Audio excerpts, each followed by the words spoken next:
ഒരു ദലം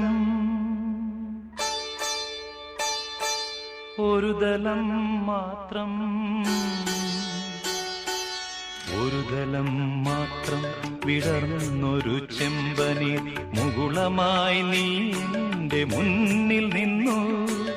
ഒരു ദലം മാത്രം വിടർന്നൊരു ചെമ്പനീർ മുകുളമായി നീ എന്റെ മുന്നിൽ നിന്നു.